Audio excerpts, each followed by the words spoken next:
Every journey begins with just one small step.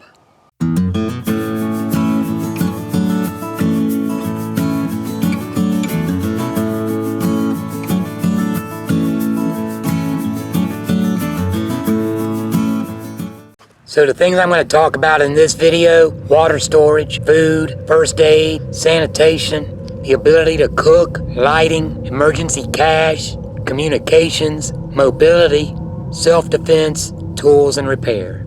Stick around, guys.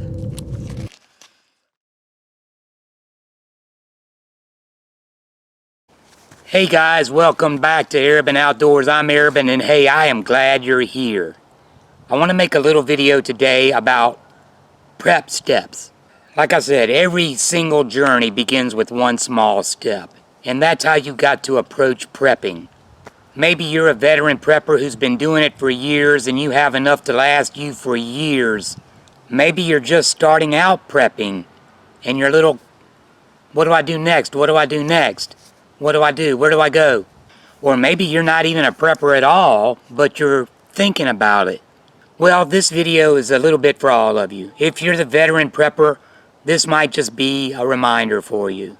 It might be an opportunity for you to just take a second and say, oh, I do need to go check on that.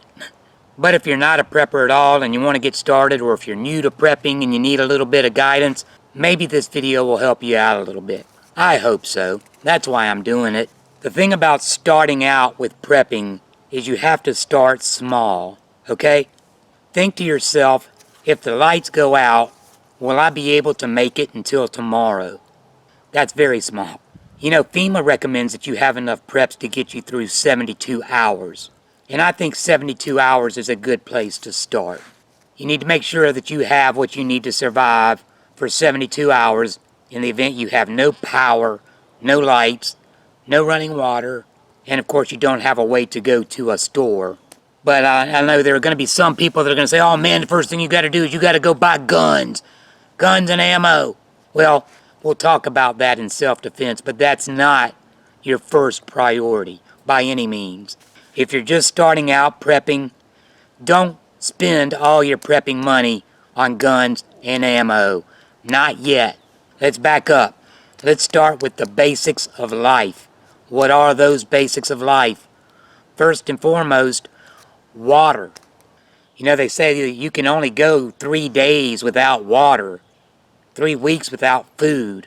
So it should be obvious that food and water are the first priority on your prepping checklist. After food and water, you might want to consider first aid. And I'm not talking about the little boo-boo kit. You need to have an extensive first aid kit to handle the boo-boos, but also to handle major trauma, CPR, lacerations, gunshot wounds, anything that can be thrown at you. You need to have a full medical kit, because what if you can't get to the hospital? Also, regarding your preps, you need to tailor your preps toward your needs. And by that I mean, what are the most likely things that are going to happen in the area that you live?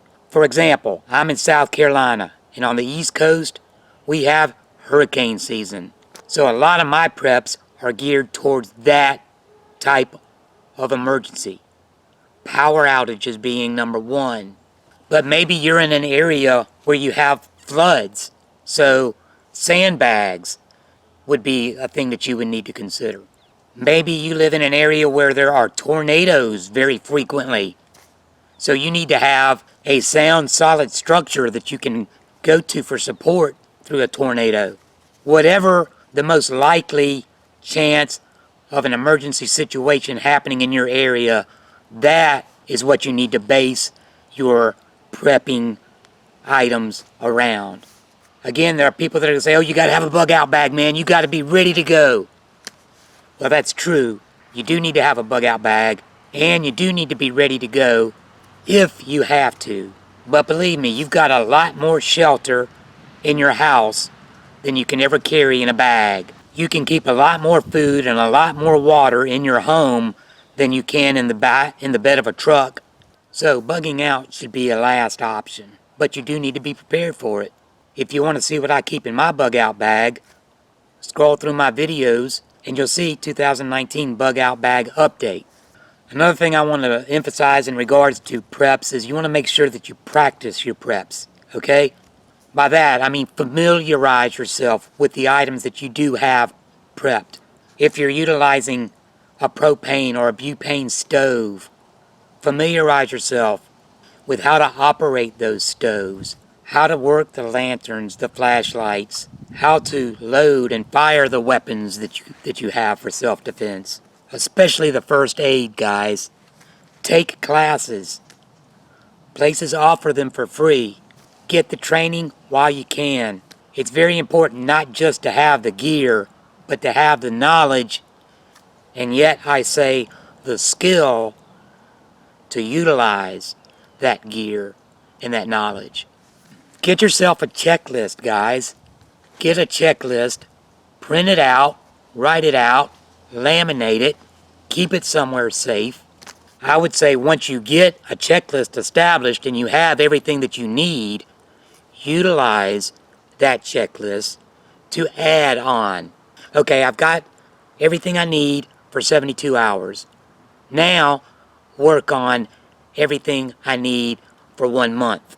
When you get that checklist checked off, now, everything I need to survive for 2 months. As you fill up your checklist for that designated time, work on filling up that checklist for an extended amount of time. And just continue doing that. After the assessment that I just did, right now I realize that I am only at about a month on food and only 2 weeks on water. Now that's based on 1 gallon per person per day. I honestly think that my wife and I could get by on a half a gallon of water a day. So if we had to make that 15 days of water that we have go 30 days, I think we could do it by rationing it out. But I'm not going to be satisfied with that. I'm going to keep adding water every week. Utilize your checklist, guys. Another thing regarding all of this that's very important is you've got to be in shape. You've got to do some kind of exercise. You've got to keep your weight down. You've got to keep your muscle tone. For me, that's kind of a struggle because of the cancer, the thyroid, the trach, just breathing in general. But I've got my walking regimen to where I walk 3 miles a day. I started off with a half a mile, went to 1.5 miles, went to 2 miles, and now I'm at the point where I can walk 3 miles a day. And that's with a 10-pound bag on my back and a trekking pole. So that's what I do to stay as physically fit as possible. But I do feel that I am as physically fit as I can be in my current situation. And that's what you want to shoot for. Let's talk a little bit about prepping gear. Again, specific to the area where you are. For me, the main emergency is going to be power outage situation. Power outage means no lights. That means no way to cook. That means no water because the pump won't pump water from the well. If the pump won't pump the water from the well, I've got to rely on my water storage. And here's what I've got for water storage. Alright, as far as water goes, you know what they say, 1 gallon per person per day. That's a good rule of thumb to go by. When you're storing your water, you want to make sure that you try to store it in a cool, dark place if possible. I've just chose the spare bedroom closet. You can see I just keep it right in here underneath my blackout bag. 1, 2, 3, 4, 5, 6, 7, 8 cases. Alright, so 8 cases of water. That comes up to, each case is about 3 gallons. So 24 gallons plus the 6 gallons that I keep outside. So 30 gallons is what I have. And I know I need more, but I'm starting a little bit at a time. 30 gallons at 1 gallon per person per day. That is enough water for me and my wife for 15 days. So again, seems I'm at the 2-week mark right now. Alright, but let's say, you don't have clean water. You need to make sure that you have a way to filter water if you're going to have to rely on rainwater or lake water or creek water, something like that. So you need to make sure that you have some type of water filtration system. And there are a lot of options out there. The Sawyer systems, I have that in my bug out bag. I also have a Katadyn water filtration system. But one thing to always make sure you have on hand is a gallon of bleach. You can purify a lot of water with a gallon of bleach. It only takes a few drops per gallon. But when you're storing your water, make sure that you keep in consideration water purification. Alright, food is the next thing we need to talk about in the gear list. And you want to make sure that your food preps are up to date. I just did an update on mine, and here's what I discovered. Alright, so again, I know that I am not the world's greatest prepper, and I know that I'm a long way off of where I need to be in regards to food preps. I probably right now have 2 to 3 weeks worth of food that my wife and I could survive on. Maybe a month. But the point is, you just need to keep adding a little bit every now and then. I just went through my cabinet and rotating based on the dates that I always put on the items, seeing if there's anything that's out of date that I need to rotate. And this is what I've come up with. This is my food preps. Bottom line is you want to start small. Start with 24 hours, 72 hours, 1 week, 2 weeks, 1 month, 3 months, long term. You want to make sure that you prep foods that you enjoy, okay? You want to make sure you have a variety. We've got our peanut butter, we've got our beans, we've got our green beans and our corn and our peas. We've got soups. Down in the south, we gotta have our grits, meats, Dinty Moore, Dak hams, Vienna sausages, canned chicken, tuna packs, pasta, rice and beans,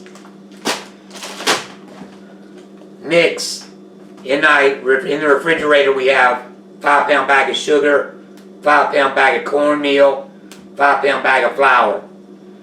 So with all of this stuff, I'm going to probably say we got enough for a month right now. But I need to improve that. But like I say, start small. Every time you go to the grocery store to do your regular shopping, add a can of this and a can of that. Or some more pasta. Whatever you think you might need based on your rotation. And then what you'll do is slowly over time, you'll go from 24 to 72, 1 week, 2 weeks, 1 month, 3 months. Before you know it, you'll have a full cabinet and you'll be ready to eat when the stores aren't ready for you to shop. So, food preps, start small, continually build, rotate. The third thing you want to consider and make sure that you have is first aid. And I mentioned it before, not a little boo-boo kit in the plastic case. You want to have an extensive first aid kit. If you want to see what I have in my extensive first aid trauma kit, just go to my video section, scroll down, and you'll see a first aid kit video. And in that video, I go over my extensive first aid kit. And again, talking about first aid, don't just buy a kit, put it aside until you need it. I recommend build a kit specific for you and make sure you familiarize yourself with everything in that kit and that you know how to apply bandages, how to use a CPR mask, how to apply a tourniquet, all of those things. Know how to use what you have in that first aid kit. Don't wait until somebody's bleeding to death to try and figure it out. Alright, number 4 on the list is something that people don't think about a lot, and that is sanitation. Some things that you want to make sure you stock up on: toilet paper, hand sanitizer, soap, trash bags. Alright? I think everybody has seen how you can take a 5-gallon bucket and a pool noodle and make you a toilet. You just put the bag in there, put the noodle on top, sit on the noodle, do your business, then seal the bag up. But being able to keep your hands sanitized, keep yourself clean, take care of your business and dispose of it properly is very important. Number 5 We talked about food storage, but you also need to make sure that you have the ability to cook. I have in my blackout bag, I've got my little 1-burner butane stove. I also have out in my shed, in my big camping box, a 2-burner Coleman stove that works with the propane tanks. I also have a grill, and I always keep 2 of the very large bags of Kingsford charcoal. And then of course you always want to make sure that you have plenty of fuel, whatever it is, propane, butane, kerosene, whatever your cooking device uses, make sure you have the fuel. Last thing you want to have is a ton of food and no way to cook it. Alright, that brings us to number 6, which is power and lighting. And again, I keep most of my lighting, my lanterns, my candles, my flashlights in my blackout bag. I think in a blackout bag, what you want to make sure you have is lighting, several means of lighting, and not just flashlight, direct beam lighting, but lighting that you could light up an area or a room. And you also want to have some candles and extra batteries. So here are the contents to my blackout bag or my blackout kit. I'll go over those with you. Again, extra batteries. You want to have lots of batteries. AA's, AAA's. As far as lights, these lanterns are awesome. They light up a whole room. Another little lantern here. Flashlights. These things light up a lot. Flashlights. Little flashlights. Very powerful LEDs. Some little mini ones that you can carry around with you whenever you're walking around the house or whatever. And again, these 5-hour emergency candles are good to have. Another bag of miscellaneous candles. A damn big lighter. Imagine that. Some matches. Also have some dust masks in here. Depending on what's going on. One of the walkie-talkies in our set of 3.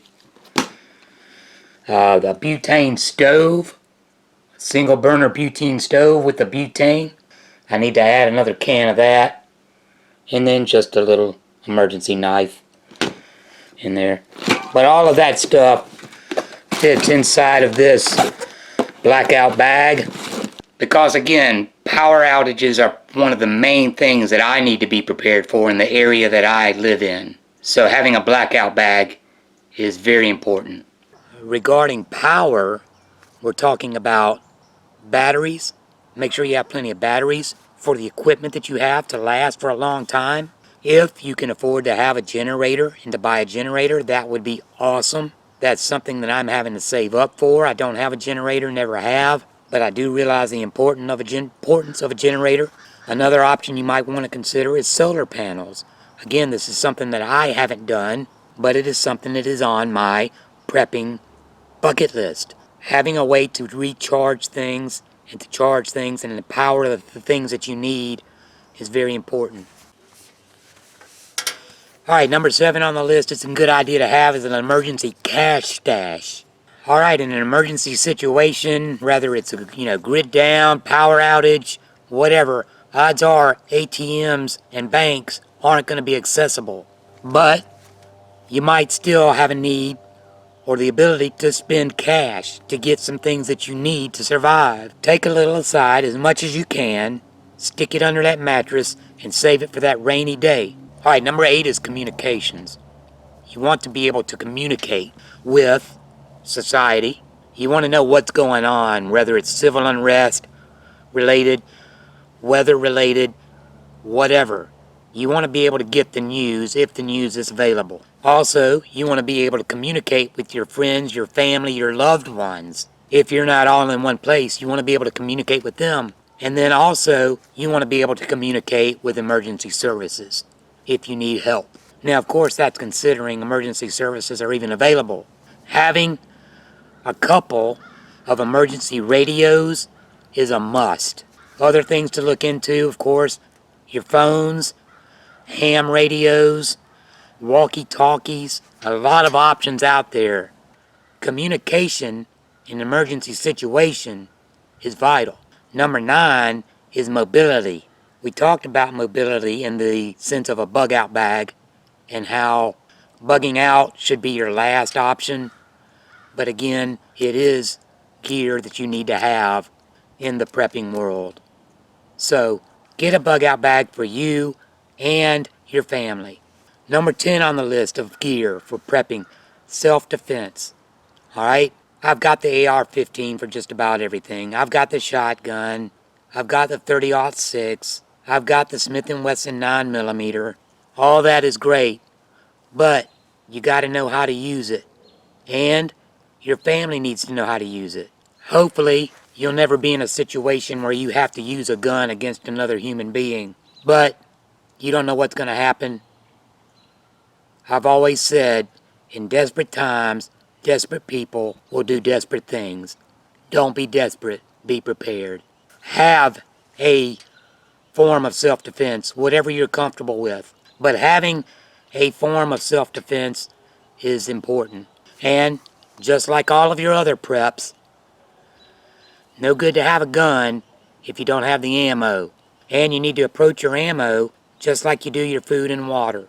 Start small, add a little bit at a time. And then of course, as you practice, replace. And then the last item on the list is something a lot of people don't talk about, but that's tools and repair. You need to have the basic tools: hammers, saws, wrenches, nails, screws, wood. You might have to board up your windows. How are you going to do that? You might need to repair something. How are you going to do that? Make sure you have an extensive tool kit, and make sure you know how to use those tools. And as with all of the other preps, do you see a pattern evolving here?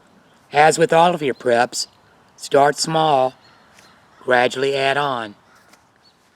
Okay guys, so I know this video has kind of been all over the place and it's not very structured, but I hope that it's given you some good information. And the point that I want to make, if there's only one point, that is that in desperate times, desperate people will do desperate things. Don't be desperate, be prepared. I hope this video, as scattered as it has been, has helped you. Like I say, if you're not a prepper, or if you're new to it, I hope that maybe it's giving you a little bit of structure and a few ideas on things to work for and how to work for them. If you are a veteran prepper who's been doing it for years, I hope maybe that it's given you at least the inspiration to go back and check on your preps. Anyway, that's what I got for you today, guys. Till next time, keep calm, carry on, and keep it outdoors.